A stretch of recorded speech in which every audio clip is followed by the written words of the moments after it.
আমরা শান্তি সুস্থভাবে কত তারিখ পরবর্তীতে আমাদের গোয়াল মতন সরকারি বাদেরকে ফোন করার পরে আমরা গ্রামবাসী দ্রুত তারা অস্ত্র তাকিয়ে দাঁড়ায় রয়েছে। আজ পর্যন্ত মামলাটা রেকর্ড করা হয়নি। কিভাবে ওপেনে চলাফেরা করতে আছে আমরা আপনারা হস্তক্ষেপ না নেন, আমরা জনগণ মিলে মানববন্ধন করা হয়েছে।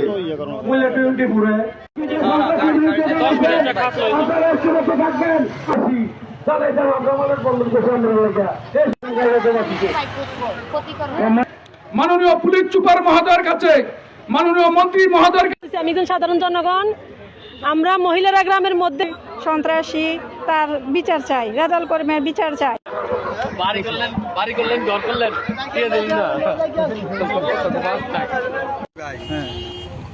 আমরা তো একবার কাছাকাছি আছিলাম। এই এমপি সাহেব আমরা কি অপরাধ করছি? মায়ের কাছে ভাষা গোষ্ঠীর আগ পর্যন্ত আমরা রাজনীতি করছি বিএনপির। এই সন্ত্রাসী আওয়ামী লীগ দিয়ে কি আপনারা বিচার করবেন? মারবেন আমাদেরকে? এরকম করবেন, কিছু করেন না। আমরা ভাষা গোষ্ঠীর পরে রাজপথে ছিলাম, এখনো আছি। এই সন্ত্রাসী আওয়ামী লীগকে আমরা ছাড় দিতাম না। আপনারা হস্তক্ষেপ না নেন, আমরা জনগণ মিলে রেজাউলের বাড়িঘর এই দেশ থেকে বিতাড়িত করার জন্য, আমাদেরকে বেআইনি কাজ করার জন্য উৎসাহিত করবেন না। প্রশাসনের দৃষ্টি আকর্ষণ, অতি দ্রুত রেজাউলের গ্রেপ্তারের দাবি জানাই, অতি দ্রুত গ্রেপ্তারের